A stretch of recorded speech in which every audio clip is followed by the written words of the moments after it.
Your belly fat has a hormonal address, and that address leads straight to estrogen. Look at those two images in the thumbnail. Left side, belly bloated, round, impossible to lose no matter what you eat or how much you move. Right side, same person with estrogen rebalanced, noticeably flatter without changing calories. That difference is not about willpower. It is not about age either. It is about one hormone with receptor sites directly on your visceral fat cells that tells them whether to store or release energy. When estrogen is out of balance, your belly receives a storage instruction that no diet can fully override. A 2012 study in the Journal of Clinical Endocrinology tracked women through menopause. Their visceral fat increased 49% in 3 years. Their total body weight barely changed at all. The fat relocated to the belly specifically because of one hormonal shift. Now, here is what most people never hear. This is not a women-only problem. Men with belly fat produce significantly more estrogen because belly fat contains the enzyme that converts testosterone directly into estrogen. More belly fat creates more estrogen. More estrogen creates more belly fat. By the end of this video, you will understand why. What 4 things are driving estrogen imbalance after 60, and 4 specific changes that science says can rebalance it naturally so your belly finally responds. The third change applies equally to men and women. Almost nobody talks about it, and it works faster than most people expect. Most people think estrogen is just a reproductive hormone. That is only a fraction of what it actually does. Estrogen has receptor sites on almost every tissue in your body: your brain, your bones, your cardiovascular system, and most relevant here, your fat cells. There are 2 types of estrogen receptors on fat cells: alpha receptors and beta receptors. They do opposite things. When alpha receptors are activated, your fat cells receive a storage signal. They pull triglycerides from your bloodstream and hold them. When beta receptors are activated, fat cells receive a release signal. They break down stored triglycerides and send them into circulation to be burned. Here is the part that explains the thumbnail directly. Visceral fat cells in your belly have a higher density of alpha receptors than fat anywhere else on your body. Your belly is biologically designed to respond more strongly to stored signals than your arms, legs, or face. When estrogen is at optimal levels, it preferentially activates beta receptors, more releasing, less storing. Your belly fat stays manageable. But when estrogen drops too low, as in menopause, or swings too high relative to progesterone, the balance shifts toward alpha receptor dominance. Your belly fat cells spend more time in storage mode and less time in release mode. Every meal sends a stronger accumulation signal to your midsection than it did 10 years ago. This is why you can eat less than you did at 45 and still gain belly fat at 65. The food did not change. The hormonal instruction your belly fat cells are receiving changed. A landmark study from the University of California tracked estrogen levels and body composition in 1,600 women over a 12-year period, spanning perimenopause and postmenopause. Women who experienced the steepest decline in estradiol, the most active form of estrogen, showed the greatest increase in visceral fat accumulation, regardless of their calorie intake or activity level. The hormone predicted the belly fat outcome more accurately than diet or exercise habits. Now, here's the question this raises immediately. If low estrogen causes belly fat storage in women, why do men with high estrogen also accumulate belly fat in the same pattern? The answer reveals something important about how this hormone actually works in both sexes. Men produce estrogen naturally, not in large amounts, but enough to matter significantly. The process works through an enzyme called aromatase. Aromatase converts testosterone into estradiol inside your body tissues. Small amounts of aromatase exist in muscle, bone, and brain, but the highest concentration of aromatase by far lives in adipose tissue, specifically belly fat. Here is where the cycle starts. A man develops some belly fat from diet, stress, or muscle loss after 60. That belly fat contains aromatase. Aromatase converts some of his testosterone into estradiol. The new estradiol activates alpha receptors on nearby visceral fat cells. Those fat cells receive a stronger storage signal than before. More fat accumulates in the belly. More belly fat means more aromatase.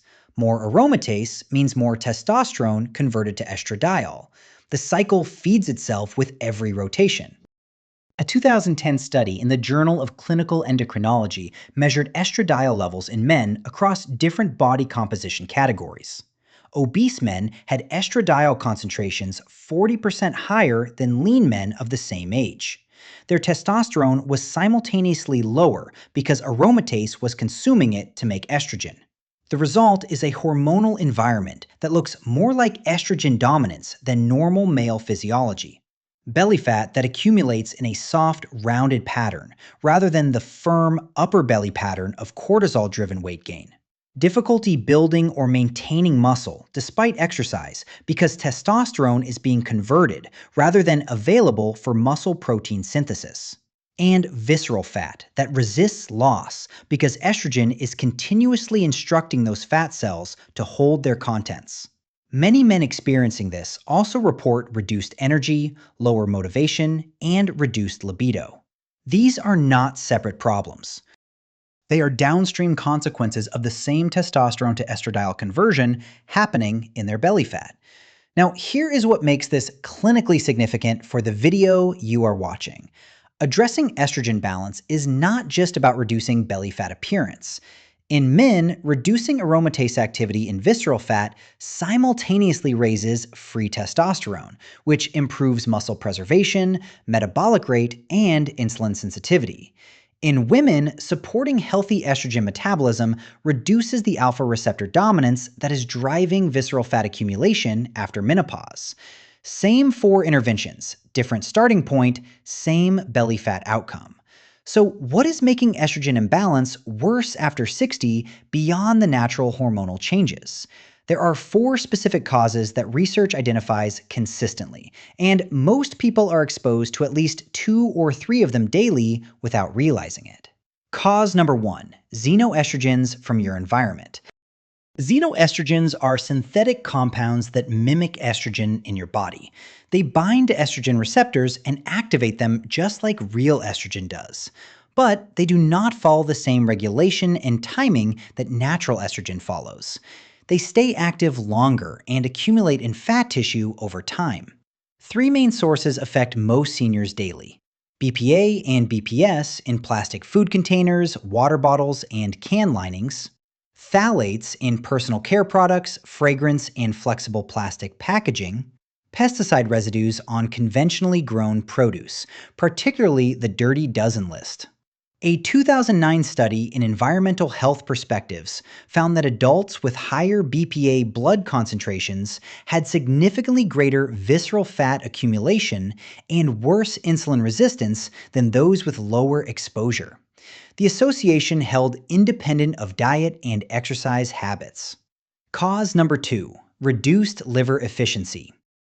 Your liver performs the primary job of metabolizing and clearing estrogen from circulation. It converts active estradiol into less active forms, packages them for excretion through bile, and sends them to your gut for elimination. After 60, liver function naturally declines in efficiency.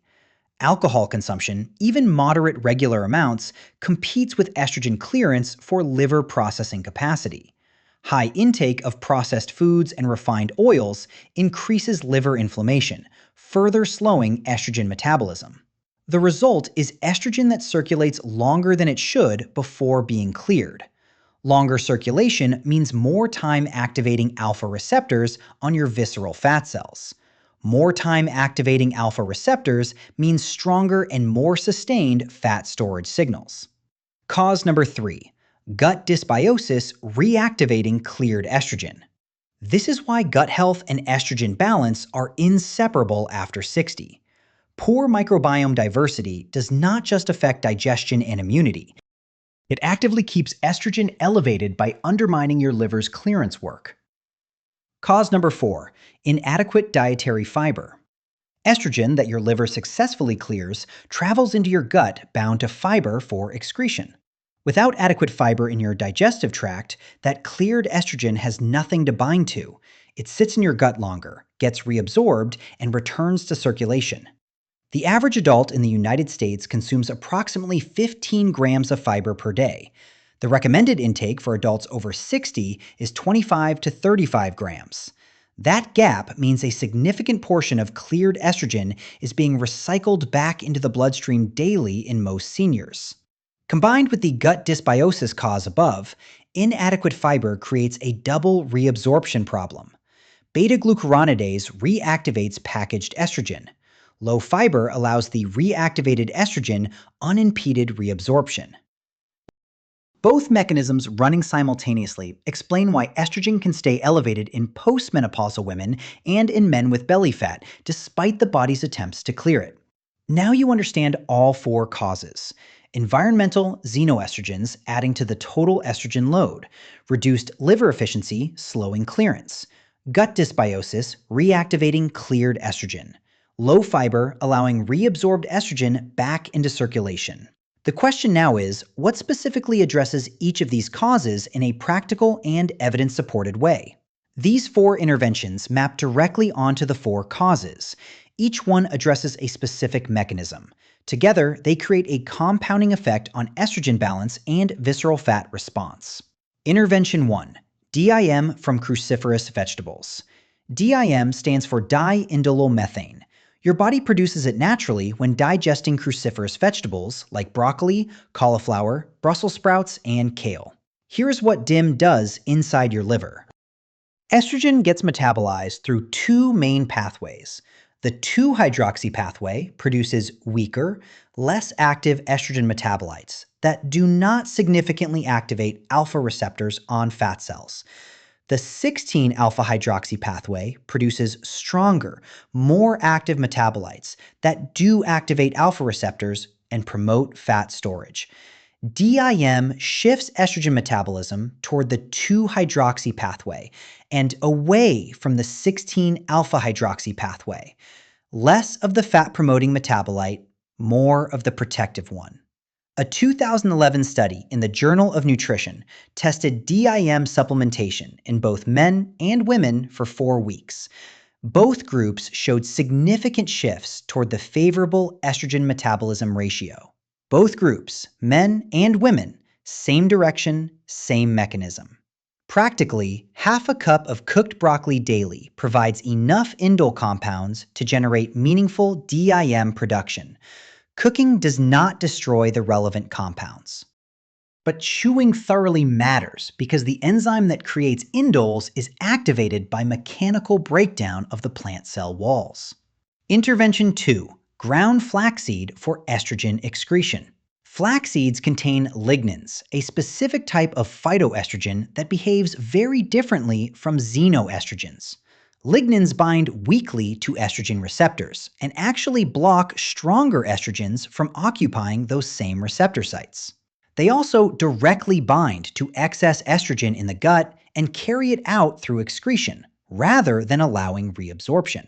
A 2010 study in cancer epidemiology gave women 2 tablespoons of ground flaxseed daily for 16 weeks. Their circulating estrogen dropped by an average of 33%. No other dietary changes were made. For men concerned about flaxseed reducing testosterone, the research is reassuring. A 2001 study in the Journal of the American Dietetic Association found no significant change in testosterone levels in men consuming flaxseed daily for 3 months. Lignans target excess estrogen specifically, not testosterone production. 2 tablespoons of ground flaxseed stirred into yogurt or oatmeal at breakfast covers the therapeutic amount used in research.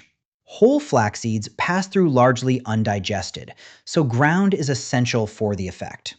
Intervention 3. Supporting liver estrogen clearance. This is the one that applies equally to both sexes and receives the least attention. 2 specific compounds from food support the liver's estrogen processing capacity directly. Sulforaphane from broccoli sprouts activates enzymes CYP1A2 and CYP3A4 in your liver. These are the primary enzymes responsible for converting active estradiol into its cleared forms. More enzyme activity means faster and more complete estrogen clearance before it recirculates. Broccoli sprouts contain 50 to 100 times more sulforaphane than mature broccoli. 2 tablespoons of broccoli sprouts on a salad or in a sandwich 3 to 4 times per week provides a clinically meaningful amount. Calcium D-glucarate works through a different mechanism. It inhibits beta-glucuronidase, the gut bacterial enzyme that reactivates packaged estrogen before excretion. A 2000 study in the Journal of Steroid Biochemistry found that calcium D-glucarate reduced estrogen reabsorption by 23% in 4 weeks. It is available as a supplement, but also found naturally in apples, grapefruit, broccoli, and Brussels sprouts. These two compounds together, sulforaphane accelerating liver clearance and calcium D-glucarate blocking gut reactivation, address the clearance pathway from both ends simultaneously. Intervention 4. Reducing xenoestrogen exposure. This intervention does not require supplements or special foods. It requires changing a few everyday habits that are continuously adding synthetic estrogen load to your system. Switch food and drink storage from plastic to glass or stainless steel. BPA and BPS leach from plastic into food and liquid, particularly when exposed to heat or acid. A glass water bottle and glass food containers eliminate the most significant daily exposure source for most people. Never heat food in plastic containers. Microwave heating dramatically accelerates BPA and phthalate leaching from plastic into food. Transfer to a glass or ceramic container before heating. Prioritize organic for the highest pesticide foods. You do not need to buy everything organic. The Environmental Working Group publishes an annual Dirty Dozen list of the 12 highest pesticide produce items. Switching those 12 to organic while buying conventional for everything else reduces pesticide xenoestrogen exposure significantly at minimal additional cost. Check personal care product labels for parabens and phthalates. These appear in shampoos, lotions, deodorants, and cosmetics, and absorb directly through skin into circulation. Fragrance listed as an ingredient is often a mixture of phthalates. Products labeled fragrance-free, not just unscented, avoid this source. These 4 changes combined reduce the daily xenoestrogen input that is continuously adding to your total estrogen load, on top of whatever your body is producing naturally. Here is how to implement all 4 interventions without feeling overwhelmed. 1 change per week, built on each other in the right order. Week 1. Start with ground flaxseed. This is the easiest entry point because it requires 0 cooking and 0 new ingredients beyond 1 bag of ground flaxseed from any grocery store. 2 tablespoons stirred into your morning yogurt or oatmeal. That is the entire week 1 intervention. Do it every morning without exception. By the end of week 1, fiber intake has increased meaningfully. Estrogen bound to fiber in your gut has less opportunity for reabsorption, and lignin activity is beginning to shift estrogen receptor competition in your favor. Week 2. Add cruciferous vegetables daily. Half a cup of cooked broccoli, cauliflower, Brussels sprouts, or kale with dinner every night. Cooked is fine and easier to digest for most seniors than raw. Chew it thoroughly to activate the indole compounds that generate DIM. If cruciferous vegetables cause significant bloating in week 2, start with smaller amounts and build gradually. Some people with existing gut dysbiosis experience temporary gas when introducing these foods. It typically resolves within 1 to 2 weeks as microbiome composition shifts. Week 3. Add broccoli sprouts. 2 tablespoons of fresh broccoli sprouts on a salad, in a sandwich, or stirred into a meal 3 to 4 times this week. Broccoli sprouts are available in most supermarkets near other sprouts and microgreens. This week, your sulforaphane intake increases enough to meaningfully activate liver estrogen clearance enzymes. Combined with the flaxseed from week 1 and the cruciferous vegetables from week 2, all 3 food-based interventions are now running simultaneously. Week 4. Address xenoestrogen exposure. Go through your kitchen this week and replace plastic food containers and water bottles with glass or stainless alternatives. This does not need to happen all at once. Start with what you use most frequently, your main water bottle, and your most used food storage containers. Check the personal care products you use daily and identify any that list fragrance, parabens, or phthalates. Replace them one at a time as they run out, rather than all at once. Review the Dirty Dozen list and switch those specific produce items to organic versions on your next grocery shop. What to notice after 4 weeks. The first change most people notice is reduced bloating after meals. This typically appears in weeks 2 to 3 as gut fiber increases and microbiome diversity begins improving. The second change is improved sleep quality. Estrogen imbalance is one of the most common but least recognized causes of disrupted sleep in both postmenopausal women and men with elevated estrogen. As balance improves, night waking and restlessness tend to reduce. The third change, which takes longer but is the most significant, is waist circumference reduction without total weight change. Similar to the pattern we discussed with magnesium and thyroid function, visceral fat responds before overall body weight moves significantly. Expect to notice this between weeks 6 and 10 of consistent application. For men specifically, the added benefit is gradual testosterone recovery, as aromatase activity in visceral fat reduces. Energy, motivation, and muscle responsiveness to exercise typically improve alongside the belly fat changes as free testosterone rises. Let me bring everything together cleanly. Estrogen controls belly fat through alpha and beta receptors on visceral fat cells. When estrogen is out of balance, alpha receptors dominate. Your belly receives a continuous storage signal that no calorie deficit fully overrides. This affects both sexes. Women experience it when estradiol drops at menopause and alpha receptor dominance increases. Men experience it when belly fat aromatase converts testosterone into excess estradiol, creating the same alpha receptor-driven storage pattern. 4 things make estrogen imbalance worse after 60. Xenoestrogens from plastic, pesticides, and personal care products, adding synthetic estrogen load daily.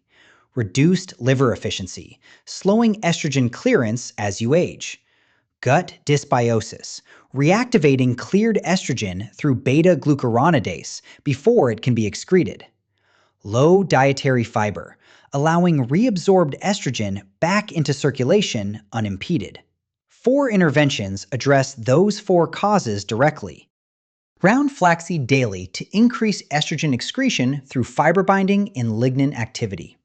Cruciferous vegetables daily to shift estrogen metabolism toward protective pathways through DIM production. Broccoli sprouts and calcium D-glucarate-rich foods to accelerate liver clearance and block gut reactivation simultaneously.